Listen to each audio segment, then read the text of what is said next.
Start. Dim. Hello again, this is BGFH and welcome back to Illegally Cited, and I'm back for another iOS app video, and we're going to continue looking at some reading apps today. And the app I want to show you is the Kindle app, which actually just became accessible fairly recently. I have also covered it on the blog in the past. Kindle. All items. We have been waiting for this one for quite a while. To give you a little bit of a background, they were really the last mainstream ebook store or ebook service to be accessible on an iOS device. iBooks has been accessible for as long as I can remember trying it. Nook became accessible, I believe it was mid to late last year, and then Kindle just earlier this year finally decided, hey, you know what, everybody else is accessible, we might maybe want to get on that. So I did have the app on my phone for the longest time, just kind of hoping for one of these updates that would introduce accessibility, and lo and behold, a couple months ago I saw one of the updates and tapped on the what's new and saw VoiceOver accessibility, and I am glad to say that it does work very well. I will say right up front that just like the other apps that we've covered so far, there are a couple exceptions, might be textbooks and magazines. If at all possible, before purchasing one of these or subscribing to a magazine, I would highly recommend grabbing a sample if possible, because some of those are not accessible with VoiceOver, and I have had this conversation with Amazon via chat fairly recently and did some other research, and it's not, like I said, it's not these like Amazon and Barnes & Noble, it's not their fault. It's this whole publisher issue, which I will not dive into here.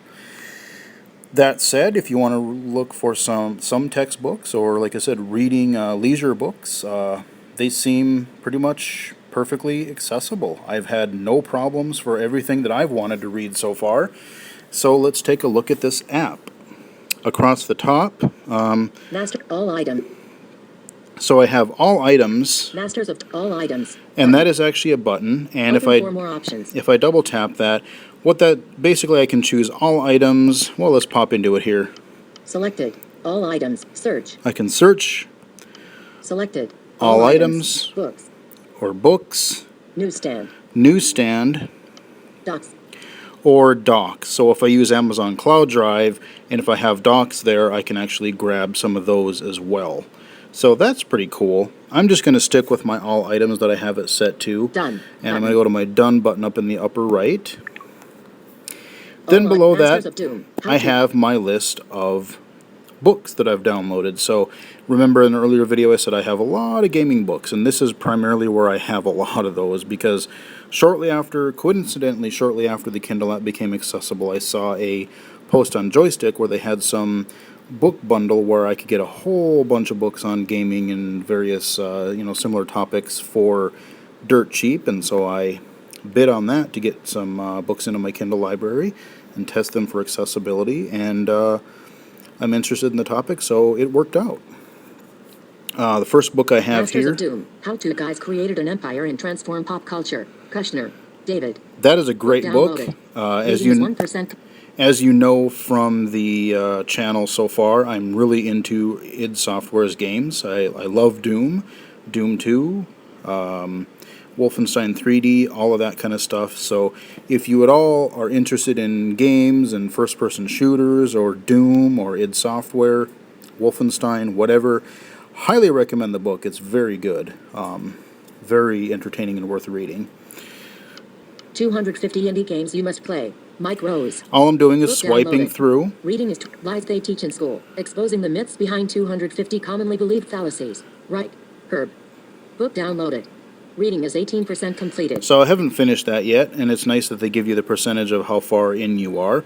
But that's been sort of interesting so far, kind of reading some just things that they teach in school that actually aren't necessarily correct. Got that for, I believe, for free or cheap one day. And I'll just, that's just continuing down. I would go through my library. Now on the bottom of the screen, the very bottom, button. I have the Cloud tab Device button. and the Device tab. So I'm on the Cloud right now. What that means is basically, like I said, Kindle is, on every platform. Android, iOS, its own devices, God only knows what else. So if I'm in somewhere in a book, it'll keep my position. If I go pick this up on my iPad or my computer, wherever, it'll be synced and I can pick up right where I left off. Device is pretty self-explanatory, anything that is on my device right now. And in the bottom right, settings. I will pop in here briefly for a second. Settings. Selected. Recent. Button. Library sort order. Heading. So my library sort order. Selected. Recent. Title.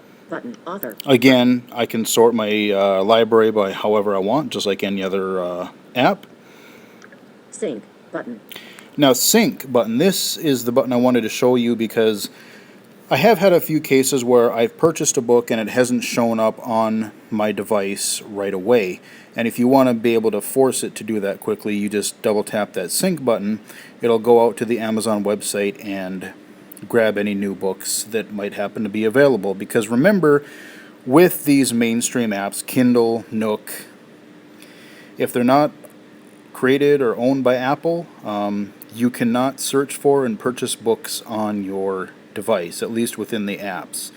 You can do it through the Safari browser or on your computer, but not in the app. And once you have them purchased, the books will be available to listen to or to read on your iPhone or iOS device.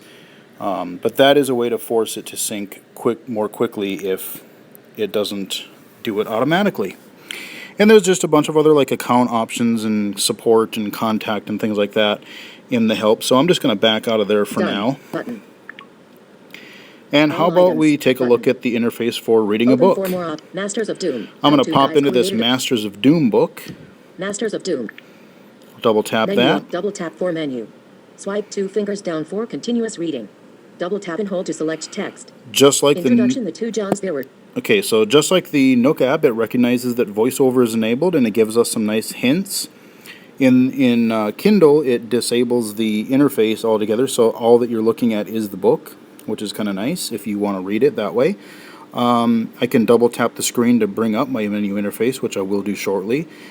And I can just use my standard VoiceOver controls to navigate and read the book, including my 2-finger flick down for continuous reading, any of my rotor gestures, and again, because it's using VoiceOver for its speech, I can also use Braille with a Braille display. So that is a nice advantage to that, and it does work pretty well. I have tried it out briefly, and it does seem to work pretty well from what I've tried. Let's just do a 2-finger swipe down. Introduction, the two Johns there were 2 games. One was played in life. The other was lived in play. Naturally, these worlds collided, and so did the two Johns. It happened one afternoon in April 2000 in the bowels of downtown Dallas. The occasion was a 100. All right, so like I said, I could just keep it reading, and it would just keep going. So it's really as simple as that. New notification from Sonic Dash. Sonic Dash. 7 days since you broke the sound barrier. Play Sonic Dash now. Yeah, whatever, I don't care. So that's just my notification, proving that VoiceOver does in fact read notifications. Anyway, yeah, so the reading app, it works just as you expect it would read, using, if you've read anything in any other app, your email, your internet, whatever. I'm going to double tap the screen so I can get my user interface. Return to book. Home. So in the upper left, I can go home, back to my library. I can flick right. Masters of Doom. How to guys create There's an my empire title. and transform bookmark button. I can go to or add a Double bookmark. Tap to set book. Return to book. Return to book. Double back. Dimmed button. View options button. I can view options, which I will do in a minute. Go to button. Go to, so I can go to a page or page number. Search. I can search this book for a word or phrase. Sync button. Sync, which is nice if it doesn't sync your progress for a book, and I want to pick it up on something else. Maybe I want to read it on my iPad or another device. And if it doesn't sync the progress, I can tell it to manually sync, and then my progress in the book will be saved. 1%. Location 33. And there's my Adjustable. slider for my Swipe up or down pages. with one finger to adjust the value. So I'm going to go back real quick. Search. Go to. View options. I'm going Button. to view options. Georgia. And the first item is Georgia. I believe that is the font face. So if you want to choose a different font face, you can. I'm going to flick to the right. Decrease font size. Button. Increase font size. Button. White theme. Button. White theme. Selected. Black theme. I like Button. my dark theme. Thank you very much. Sepia theme. Button. Sepia, I don't know what that means, but basically it's just another light theme where it's, instead of being a white background, it's more of like a, I believe it's a tan background or something. Selected. Small line spacing. Button. Medium line spacing. Button. Large line spacing. Button. Brightness. 100%. Adjustable.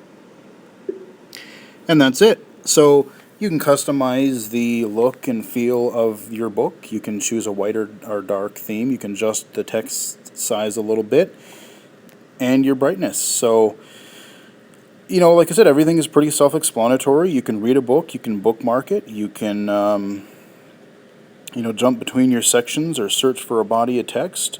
All of that stuff works as you would expect it to with VoiceOver. I have read several Kindle books so far, and it has worked, I would say, pretty flawlessly.